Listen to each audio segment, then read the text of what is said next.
예루살렘에 있지 아니하였느니라. 바벨론 왕 아닥사스다 32년에 내가 왕에게 나아갔다가 며칠 후에 왕에게 말미를 청하고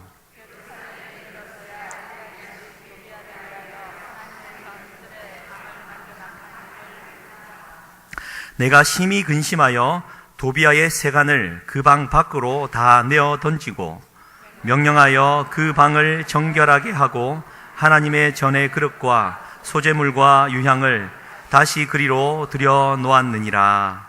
아멘. 이 말씀을 의지해서 그 방을 정결하게 라는 제목으로 오늘 3일 밤 저녁 하나님 은혜 나누기 원합니다. 우리 사랑하는 성도님들을 주님의 이름으로 환영하고 축복합니다. 네, 우리가 매번 예배할 때마다 우리의 이 해운대 매일 순복음교회 예배 때마다 하나님께서 예비하신 은혜를 사모하고 또 그 은혜를 부어주시도록 중보하는 우리가 되었으면 좋겠습니다. 그래서 우리 교회가 정말 성령 안에서 부흥하고 또 성숙하고 성장해 가는 것을 우리 모두 함께 보기를 원합니다. 할렐루야. 오늘은 느헤미야 말씀입니다. 나는 누구일까요? 지금 제가 읽어드릴 겁니다. 나는 누구일까요? 1858년에 경기도 광주에서 가난한 선비의 집에서 장남으로 태어난 남자입니다. 나는 누구일까요? 지금 삐 소리가 납니까? 계속 가겠습니다. 6살에 천자문을 떼고 8살에 소학을 끝낸 어릴 적 신동이란 소문을 들었습니다. 아들이 없던 먼 친척벌 되는 명문가의 대를 이을 장손으로 입양이 되었습니다. 뛰어난 머리와 충직한 성품으로 유교적 선비의 풍모를 지니고 자랐습니다. 그 후 25살에 과거에 급제하여 고종 황제 아래 정삼품의 벼슬까지 오르게 됩니다. 당시 고종 황제와 친분이 있던 알렌 선교사, 할버트 선교사 아래 유경공원에서 영어 몰입식 교육을 받고 헐버트 선교사의 첫 제자가 됩니다. 그래서 미국으로 건너가 공부를 하다가 주미 대사관으로 2년 정도 고종 황제의 임명을 받고 지내게 됩니다. 신문물을 경험하였고 미국의 평등사상, 자본주의에 매료되어서 이 부유한 미국이 대한제국을 구해줄 것이라 믿었던 친미파입니다. 나는 누구입니까? 대답 안 나와야 됩니다. 아시더라도 대답하지 마십시오. 그리고 귀국 후에 1895년 잘 아시는 대로 을미사변이 생깁니다. 명성왕후가 일제에 의해서 시해를 당하게 됩니다. 그때부터 일본의 내정 간섭이 우리에게 진행되었고요. 이에 일본의 내정 간섭을 반대하는 충직한 고종의 신하였습니다. 그때부터 보니 이제 그 일제를 피해서 러시아 공사관으로 고종 황제가 피하게 되죠. 그것이 1895년 아관 파천이라고 하는 일이 벌어집니다. 여러분 지금 우리가 그 말레이시아나 미얀마 역사 얘기하고 있는 거 아니죠? 우리의 역사입니다. 그때 아관 파천을 주도하며 러시아에 힘을 의탁했던 친러파입니다. 나는 누구입니까? 자주 독립의 의지로 독립문을 함께 세우고 서재필, 윤치호 등과 함께 독립협회를 창설하고 초대 협회장까지 지냈습니다. 그는 1905년 러일 전쟁 이전까지 전통적인 유교 지성을 가지고 서구의 경험을 가진 당대의 보기 드문 열린 엘리트 지식인이었습니다. 나는 누구입니까? 여러분들이 너무나도 잘 아는 우리나라를 팔아먹었다라고 말하는 이완용입니다. 그런데 그가 친미파였고 친러파였고 이제 친일파로 알고 있는 이완용. 왜 그가 그 길을 가게 되었습니까? 문제는 1905년도 러일 전쟁에 비롯됩니다. 이 대한제국을 중심으로 국제 정세를 돌아보니까 일본이 청나라를 이기고 이제는 러일 전쟁에서 러시아까지 이기고 맙니다. 이제 국제 정세는 일본을 중심으로 돌아갑니다. 그 당시 속해 있던 대한제국이 살 길은 일본을 따라가고 그동안 함께 왔던 이씨 왕조 500년을 이어갈 만한 충분한 명분을 살릴 만한 일은 일본에 우리가 붙어서 하나가 되는 일이었다라는 것입니다. 그런데 이제 1905년도에 7월에 이런 일이 벌어집니다. 가스라 테프트 밀약이라는 게 있습니다. 일본에 있는 그 가스라 국무 총리 대신과 미국의 그 테프트 장군이 밀약을 맺는데요. 뭐냐면은 미국은 필리핀을 먹고 일본은 대한제국을 보호령으로 갖고 그 대한제국을 먹는다라는 밀약입니다. 그 밀약 이후에 이제 이완용이 총리 대신이 되어서 현실주의적인 안목과 자세를 가지고 우리나라의 운명을 그 길로 인도하였다라는 겁니다. 사랑하는 성도님들, 여기에 오늘 메시지의 핵심이 있습니다. 현실주의적인 안목과 자세라는 것. 시대를 잘 읽어내고 분별할 수 있지만 결국 대세를 따라 이리 붙었다 저리 붙었다 기회주의자로 전락하고 만다라는 것이죠. 그리고는 2년 있다가 1905년도에 을사늑약을 맞게 되죠. 그리고는 외교권을 강탈당하게 됩니다. 그리고 1907년도에 이제 고종 황제가 헤이그에 밀사를 보내게 되죠. 그게 들통나는 바람에 정미칠 조약이라는 것을 맺게 됩니다. 산림 체벌권이 일본으로 넘어가게 되고요. 군대가 강제 해산하게 됩니다. 그런데 아시다시피 1907년도에 얄궂게도 하나님은 평양에 대부흥을 허락하시죠. 여러분, 이게 지금 대한민국 역사입니다. 그런데 오늘의 핵심은 이것입니다. 그 1907년도에요. 이 정미칠 조약을 맺고 이 나라가 혼란스러운 틈을 타서 무슨 일이 벌어지냐면 서울 남산 한 귀퉁이에 이 한양이 잘 내려다 보이는 곳에 집을 하나 짓습니다. 그것은 이토 히로부미뿐만 아니라 한국에 올라오는 일본의 통감이 쓰는 집입니다. 2층으로 된 멋진 집을 한 채 짓습니다. 그것을 가리켜 통감관저라고 불리는데요. 바로 그 통감관저에서 1910년 8월 22일 날 일본의 통감 데라우치 마사다케와 대한제국의 총리 대신 이완용이 병합조약을 불법적으로 맺게 되죠. 우리가 흔히 아는 경술국치라는 것을 맺게 됩니다.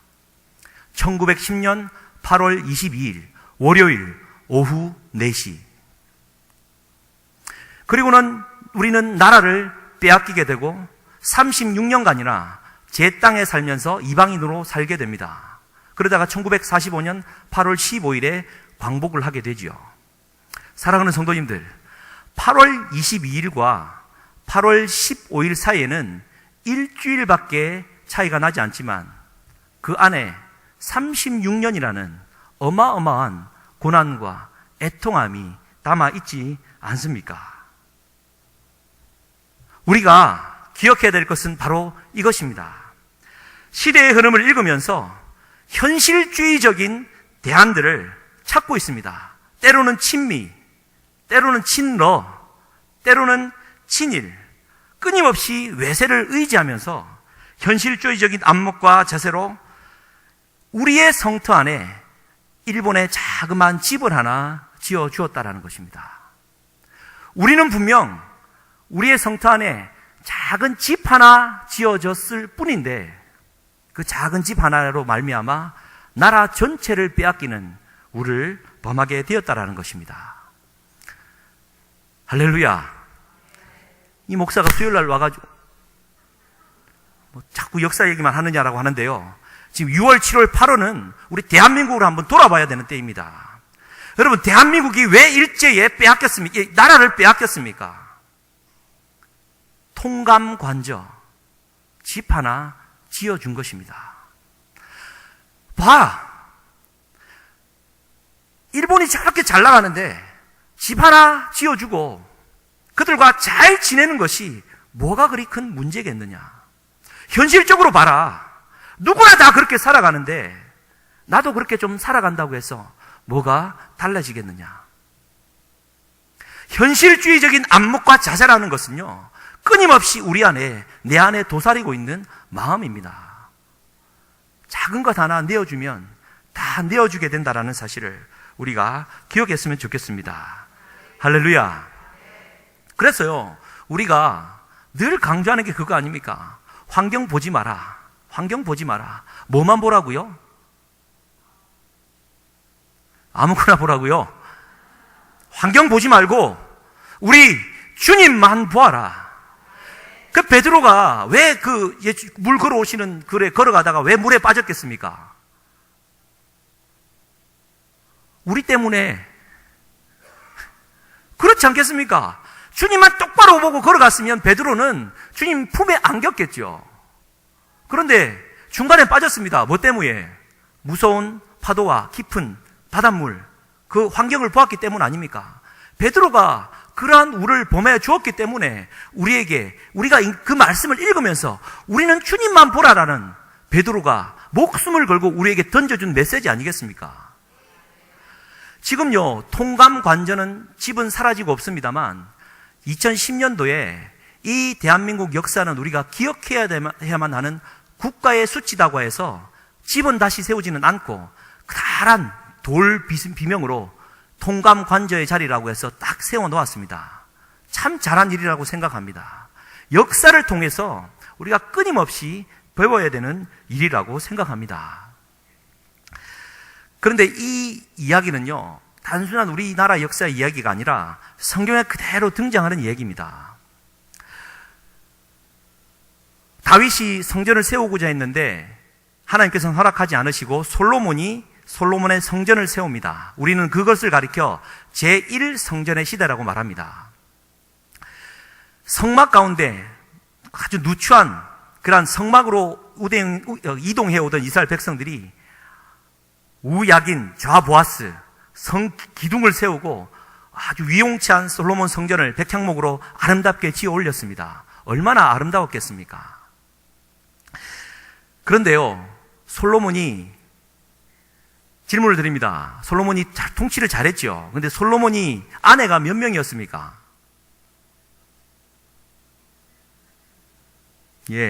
여러분이 생각하시는 대로입니다. 아가서 6장 8절에는요, 왕후가 60이요, 비빈이 80이요, 시녀가 무수하였다. 그 말은 아내가 140명이요, 시녀를 많이 두었다라는 정도로 기록하고 있습니다. 맞습니다. 그런데 열왕기상 11장 3절에는요, 700명의 아내와 300명의 첩들로 기록되어져 있습니다. 어느 것이 맞습니까? 둘 다 맞습니다. 왜냐하면요, 하나님의 지혜를 가졌던 솔로몬이 그 돌아가는 국제 정세를 파악하지 못했겠습니까?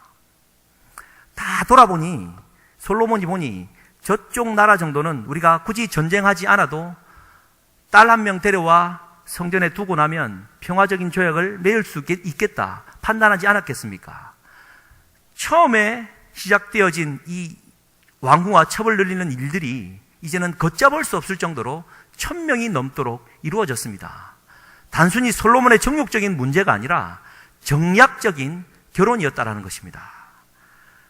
그런데 솔로몬이 이 솔로몬 성전을 세우고 솔로몬 왕이 죽자 그 아들 르호보암부터 왕궁은 분열하여서 끊임없이 분열과 피바람이 불게 되죠. 그 이유가 무엇입니까? 솔로몬이 정략적으로 데려와서 아내만 데려온 것이 아니라 그 여인들은 각자 자기들이 섬기는 우상까지 데리고 들어와 솔로몬 성전 안에 한 방씩 차지했다라는 것입니다. 솔로몬의 현실주의적인 안목과 자세로 볼 때 이방 여인 하나 데려다가 방 하나 내어주고 그 신들 하나 방 안에 모시고 놓는 것이 천지를 지으신 하나님이 보실 때 뭐가 그리 큰일이겠냐라는 것입니다. 그런데 하나님은 그걸 보시고 이스라엘 백성들을 완전히 찢어버리시죠. 기억해야 되는 하나님 나라의 역사입니다. 그리고는요, 한 400년이 흘러서 이스라엘은 완전히 멸망하게 됩니다. 할렐루야. 여러분의 그 진지한 눈빛을 저는 기억하고 있습니다. 이 수요일 날 정신 똑바로 차고 들으십시오. 맨날 쉬운 설교만 들으면 되겠습니까? 할렐루야. 지가 어렵게 준비해놓고 또 당당하기는 그런 말씀 하시겠지만, 정신 똑바로 차리십시오. 이 솔로몬 성전은 기원전 966년경에 일어났던 일입니다. 그리고는 400년이 쭉 지나고 나면 기원전 539년 전후로 해서 완전히 이스라엘 백성들이 멸망하고 남유다도 멸망하고 이제 바벨론 70년에 생활을 하게 되죠. 그러다가 예루살렘 성전이 완전히 무너졌다는 소식을 누가 듣습니까?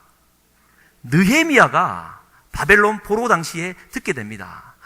그 민족의 아픔을 품었던 그 느헤미야 한 사람이 중보 기도를 시작했고 하나님 앞에 끊임없이 민족의 죄를 기도했더니 그를 하나님께서 왕 바로 밑에 있는 술 맡은 관원장의 직위로 승진을 시켜주십니다.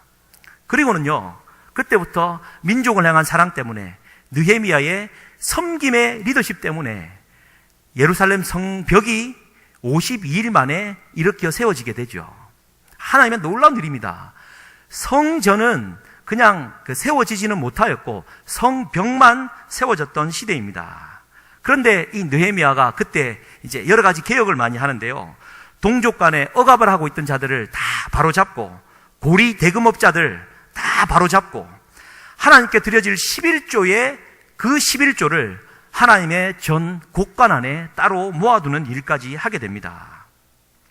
그런데요, 여기에서 또 누가 등장하냐면 대제사장 엘리야십이 등장을 합니다. 대제사장이라고 하면 제사장과도 구별되어지는 아주 대단한 자이죠. 하나님 앞에 대신 나아가야 되는 대단한 직위의 사람입니다. 대제사장 엘리야십. 느헤미야서에서 보면요, 3장에 이렇게 기록되어져 있습니다. 그가 성전 양문을 세우고 그 가장 먼저 성벽을 세우는 일에 주도적으로 일을 했다라는 사람입니다. 그런데 오늘 읽었던 느헤미야 13장 말씀에 의하면 그 대제사장이 하는 일을 나타내죠. 여러분, 이제 이번 주에 혹시 기회가 되시면 느헤미야서를 한번 읽도 가시기를 주님의 이름으로 간절히 축원드립니다. 할렐루야. 읽어보시면 3명의 방해자들이 나옵니다. 산발랏, 도비야, 그 이름도 유명한 게셈. 정말 기가 막힙니다. 이 어떤 선생님이길래 이게 게셈입니다. 게셈. 산발랏, 도비야, 게셈이 끊임없이 방해를 합니다. 그런데 그렇게 느헤미야를 모함하고 죽이려고까지 했던 그들을 이 대제사장 엘리야십이요, 이 도비야를 데려다가 오늘 말씀에 의하면 성전 안에 골방을 하나 내어줍니다. 무슨 얘기입니까?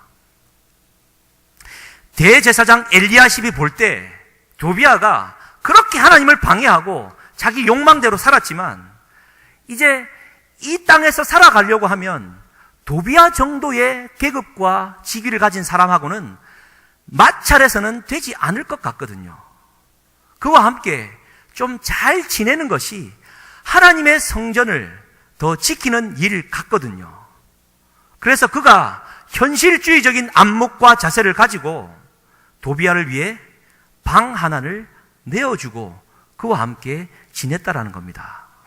몇 년 동안요? 자그마치 12년 동안. 이 오늘 본문 말씀에 의하면 그 6절 말씀에 바벨론 왕 아닥사스다 왕 32년이라고 기록되어져 있는데요. 아닥사스다 왕 20년에 느헤미야가 이것을 잘 처리하고 다시 돌아갔습니다. 돌아가서 12년 만에 다시 돌아와 보니 엘리야십이 도비야를 자기 방을 하나 내주면서 함께 지내고 있었다라는 것입니다. 그래서 오늘 이 느헤미야가 이 멋진 부산 사람처럼 세간을 다 뽑아다가 갖다 버리고 하나님의 방을 청결하게 했다라는 내용입니다. 사랑하는 성도님들, 이런 데 분을 내야죠. 어디다가 분을 내십니까? 어디다가 성질을 부리십니까? 하나님의 저 작은 방마저도 내가 지키고 서야 하는데, 그냥 좀 잘 지내려면 요것 정도는 괜찮지 않겠느냐라는 현실주의적인 안목 때문에 그것을 용납해 주는 바람에 전체를 빼앗겨버리는 우를 범하게 된다라는 것입니다. 할렐루야. 그리고는 또 500년이 흘러가면 우리 주님이 오시고 우리 주님이 성전 정화를 하게 되죠. 그 당시에 자리를 잡고 있던 바리새인관, 서기관들, 제사장들도 마찬가지 아니겠습니까? 헤롯 성전인데요, 그것을 우리는 제2성전이라고 말합니다. 요한복음에 따르면 저 헤롯 성전은 헤롯 왕이 로마 통치를 위해서 46년 동안이나 정말 그 솔로몬 궁정보다 더 위용차게 이렇게 막 지어 놓습니다. 우리 성지순례 한번 가실 계획이 있으시죠? 그죠? 한번 잘 보고 오시면 좋겠습니다. 저도 어떻게 좀 데려갈 수 있으면 언젠간 한번 가볼 수 있겠죠. 헤롯 성전에 46년 동안 지어진 성전, 그것이 유대 전쟁 AD 70년에는 완전히 다 무너져 버립니다. 왜 무너집니까? 제사장들과 서기관들과 바리새인들이요, 장사치들 끌어다가 장사하게 했거든요. 이 위용찬 성전을 유지해 가려면은 그들에게 방 하나 내어주지 않고서는 도저히 유지할 수 없거든요. 그들의 현실주의적인 안목과 자세로 성전은 그렇게 더럽혀져 갔습니다. 우리 주님이 오셔서 헤롯 성전을 향하여 우셨다라고 기록하고 있는데요, 그 울었던 이유는 성전 전체가 다 더러워진 것이 아니라 이미 그 마음을 더럽히고 성전 부분 방을 내어줬기 때문이라는 것입니다. 결국 보십시오. 3번에 걸쳐서 이렇게 하나님의 성전은 방을 조금씩 내어줌으로 말미암아 그렇게 썩어져 가고 무너져 갔다라는 것입니다. 그리고는 제3성전 시대가 도래하죠. 무엇입니까? 하나님의 성전은 곧 우리의 몸입니다. 고린도전서 3장 16절 17절 말씀을 우리 다 같이 한번 읽겠습니다. 고린도전서 3장 16절 17절 말씀입니다. 같이 한번 읽겠습니다. 시작. 너희는 너희가 하나님의 성전인 것과 하나님의 성령이 너희 안에 계시는 것을 알지 못하느냐?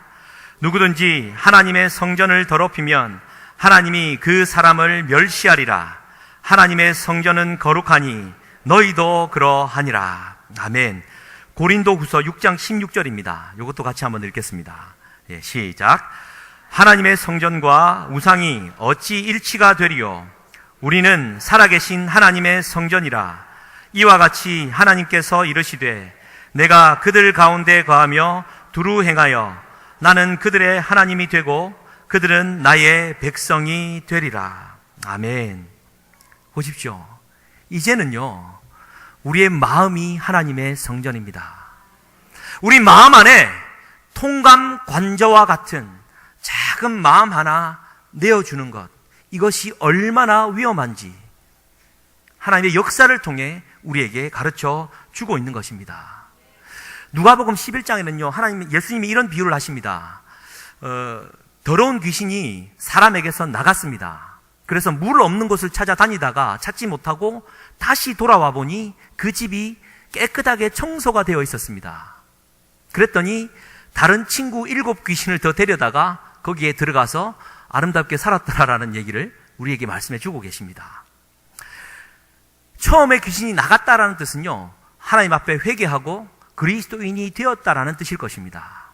그런데 그리스도인으로 살아갈 때 가다 보니 내 마음 안에 끊임없이 드는 마음 한구석에 방이 생기거든요. 요 정도는 내가 내어줘도 괜찮지 않겠느냐. 끊임없는 현실주의적인 안목과 자세로 자그마한 방 하나 내어주기 시작했다라는 것입니다. 그러다 보니 들어와서 보니까 귀신이 살 만큼 넓은 집으로 수리되어져 있었다 라는 것으로 우리 주님께서 말씀해 주고 있는 것입니다. 그 얘기 바로 앞에는요, 23절에, 그 11장 23절에 이렇게 기록되어 있습니다. 제가 한번 읽어드리겠습니다. 잘 들으십시오. 나와 함께하지 아니하는 자는 나를 반대하는 자요, 나와 함께 모으지 아니하는 자는 해치는 자니라. 다시 한 번 더요. 정신 똑바로 차려 들으십시오. 나와 함께하지 아니하는 자는 나를 반대하는 자요, 나와 함께 모으지 아니하는 자는 해치는 자니라. 그러면서 지금 예수님의 귀신 비유를 하셨습니다. 말하자면요, 예수님 앞에서 중간지대는 없다라는 겁니다. 예수님이 볼 때요, 우리 마음 안에 방이 10개라고 치십시다. 9개만큼은 하나님과 함께하는 방인데 한 방만큼은 하나님과는 함께하지 않거든요. 그러면 우리의 생각에는 내가 9개나 하나님과 함께하는데 왜 내가 그리스도인이 아닙니까? 아니요. 우리 주님이 보실 때는요, 그 작은 방 하나 때문에 나는 그리스도인이 아닌 것입니다. 100에서 하나를 빼면 우리는 9개가 남는다고 생각하지만 하나님이 보실 때는요, 100에서 1개를 빼버리면 제로라는 것입니다. 신앙은 중립지역이 없습니다. 내가 온전히 하나님에 붙들려 살아가든지 아니면 조금이라도 사단에게 내 마음을 내어주었다면 그것은 이미 다 내어준 것으로 하나님은 여기신다라는 얘기를 지금 비유를 통해 우리에게 말씀해 주고 있다는 것입니다. 할렐루야. 우리 주님만 바라보고 사십시다. 현실주의적으로, 현실을 좀 봐라. 우리 자녀 교육도 마찬가지 아닙니까? 솔직히 그렇지 않습니까? 다 봐라. 일단 대학만 가고 보자. 일단 내가 안내해 주는 대로 이 길로만 가면 너의 인생은 풀린다. 제가 지금 미국에서 왔는데, 제가 지금 온 게 아니라 작년까지 있었는데요, 거기에는 정말 돈 많은 분들이 자녀 교육을 위해 옵니다. 기러기 아빠 한국에 두고 많이 있습니다. 와서 하시는 분들이요, 한 달에 자녀 교육비를 한 3천만 원씩 씁니다. 상상이 되십니까? 이미 그 자녀는 대학까지 플랜이 짜져 있습니다. 어느 교수 밑에서 어떤 과외를 받고 얼마간 배운 이후에 그 다음에 이런 그 봉사활동을 하고 그냥 짜여진 대로 흘러갑니다. 그래 놓고는 그 안에 신앙에 대한 관점은 하나도 없습니다. 현실주의적인 안목과 자세라는 것, 일단 이거부터 해결하고 보자. 일단 요거 잠깐 타협하자. 이것 때문에 모르겠습니다. 그런 자녀가 어떻게 자랄지. 토마스 머거가 지은 내 마음 그리스도의 집이라는 책이 있습니다. 혹시 이것도 있으면 한번 읽어보시면 참 좋겠습니다. 한 사람이 비유로 이제 얘기를 했는데요, 주님이 내 마음에 있는 집에 찾아오셨습니다. 그런데 그 주인공이요, 가장 이제 방을 여러 군데로 소개를 해주는데 처음으로 자신있게 소개해준 방이 서재였습니다. 주님, 제가 이곳은요, 날마다 책을 읽고 양식을 쌌습니다. 그런데 자세히 주님이 보니까 성경책은 저 뒤쪽 구성에 있고 많은 심리학, 철학 좋은 책들만 깨끗하게 앞에 놓여 있거든요. 그래, 그 주인공은 부끄러워서 성경책을 앞으로 꺼내다가 살짝 두었다. 그리고 주님이 다시 거실로 나가게 됩니다. 그리고는 주방으로 가는데요, 이 주방이라고 하는 것은 식욕이랑 욕구의 방입니다. 맛있는 것을 많이 먹고 또 즐기는 곳이지요. 성공이나 인기나 명성이나 행운을 이야기합니다. 그런데 자세히 보니까 또 거기에서는 내가 좋아하는 것만 놓여있지 주님을 기쁘시게 할 것은 찾지 못했습니다. 또 실망했지만 또 주님을 모시고 거실로 가게 됩니다. 그런데 거실에서 또 보니까 거기는 이제 내가 놀이의 공간이고 대화의 공간이거든요. 내가 가족들과 함께 친하게 지냈지만 어느 순간인가 주님과의 교제의 시간은 사라지고 없는 것을 발견하고는 이제 그냥 또 자리를 옮기게 됩니다. 지하실에 갔더니 그것은 내 작업실인데 그 어떤 것도 주님을 위한 일도 하고 있지 않았습니다. 침실로 갔습니다. 그냥 뭐 성적인 그런 부분을도 얘기하면서 그냥 이런 공간을 따로 얘기하고.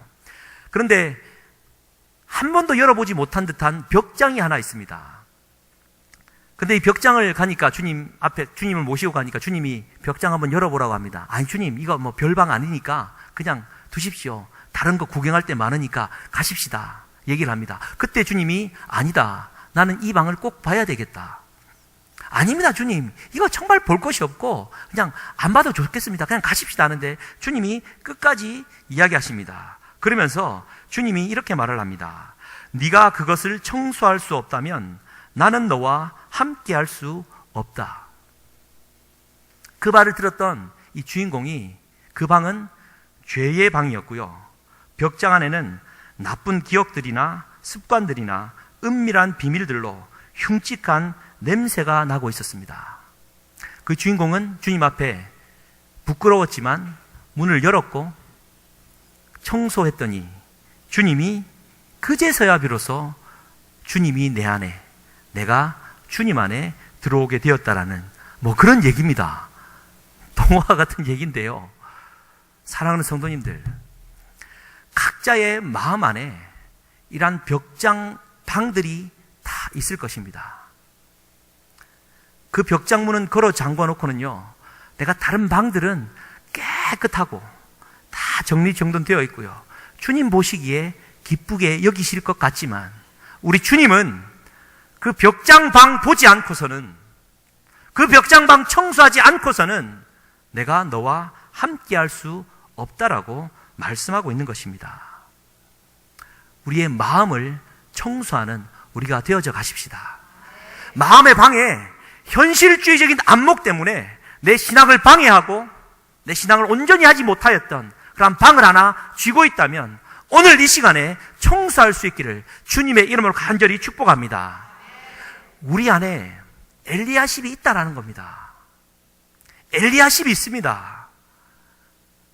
내가 힘있고 권세있고 잘 살아가 보이고 남보기에 그럴듯한 제사장의 옷을 입고 하나님 앞에 온전히 나아갈 수 있는 유일하게 자격을 얻는 자이지만 그 마음 안에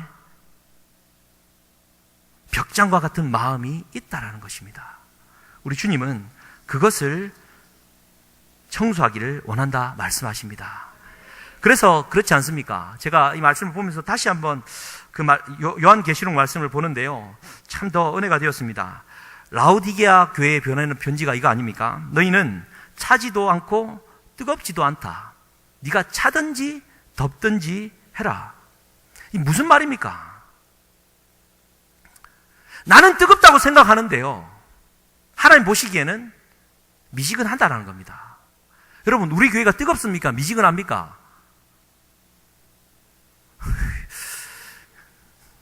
여러분의 신앙은 미지근합니까? 뜨겁습니까? 찹니까?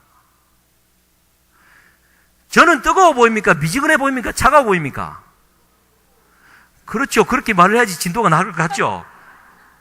그런 사랑이 감사합니다. 그런데 보십시오. 차든지 덥든지 하라는 예수님의 말씀은요, 네 마음 안에 너는 뜨겁다고 생각하고 있지만 너희도 모르는 사이에 미지근하게 만드는 요소가 있다라는 얘기입니다. 그래서 그들에게 주는 메시지가 이거 아닙니까? 무릇 내가 사랑하는 자를 책망하여 징계하노니 그러므로 네가 열심을 내라, 회개하라. 무릇 내가 사랑하는 자를 책망하여 징계하노니 그러므로 네가 열심을 내라, 회개하라. 하나님은 그 작은 방 하나 청소하기를 원하고 계십니다. 그래서 말씀을 좀 맺겠습니다. 여러분, 저는 캘리포니아에 있으면서 크루즈 여행 한번 해보는 게 소원이었는데요, 끝내 꿈을 이루지 못하고 돌아와 버리고 말았습니다. 이유는 좀 비쌉니다. 알라스카 거기를 한번, 할렐루야. 예. 그래서 샌프란시스코 출발하면은 한 10박 12일 정도 하면은요, 정말 좋다고 하는데, 몰라, 천국 가면 더 좋은 크루즈 여행 하리라 믿고 하는데요. 여러분, 지금 말씀드리는 이유가 뭐냐면요, 유람선은요, 폭풍을 만나면 100% 피해 가야 됩니다. 왜냐하면 승객의 안전을 위해서요. 일단 유람선의 목적 자체가 관광에 있거든요. 그냥 편안함에 있습니다. 그런데요, 전투함은요, 폭풍을 피할 수가 없습니다. 왜냐하면 명령을 받고 정확한 시간, 장소에서 임무를 수행해야 되기 때문입니다. 폭풍을 뚫고 들어가는 것이죠. 여러분, 교회는 유람선입니까? 전투함입니까? 할렐루야. 교회는요, 유람선이 아니라 와서 은혜 받고 좀 잘 교제하고 막 관광하다가 가는 곳이 아니라는 말씀입니다. 교회는요, 전투함입니다. 세상은 영적 전쟁으로 막 피튀기는 싸움을 하고 있는데 교회 안에 머물고 그냥 좋아라 니나노 방 하나 살짝 걸어 잠궈 놓고 그 방 안에 갇혀서 지금 이야기하고 살아가는 교회가 되어야 되겠습니까? 교회는 선교적 공동체입니다. 그래서요, 지금 유대인의 성전은 어떻습니까? 헤롯 성전이 다 무너지고 돌 위에 돌 하나도 남김없이 다 무너지고 서쪽 벽 하나만 좀 남겨놓고 그것을 가리켜 뭐라고 부르고 있습니까? 통곡의 벽이라 말하고 있습니다. 맨날 사람들은 가서 거기에서 웁니다. 왜 웁니까? 자기들의 주상 가운데 방 하나 내어주는 우리를 범했기에 전체가 무너졌다. 우리의 죄다. 통곡합니다. 우리는요, 이스라엘 성지순례 가더라도 그 통곡의 벽을 바라보며 관광하는 자세가 아니라 그 통곡의 벽에 가서 함께 울어야만 되는 전투함을 탄 교회 공동체의 식구임을 기억했으면 좋겠습니다. 그러지 않으면은요, 내 마음 안에 자꾸 한 구석이 현실적인 안목과 자세로 벗어나게 되어 있다는 것 기억하시면서 내 안에 있는 엘리야십을 조심하시면서 우리 함께 이 교회를 사랑으로 섬기고 헌신하는 복된 믿음의 식구들 될 수 있기를 주님의 이름으로 간절히 축원합니다.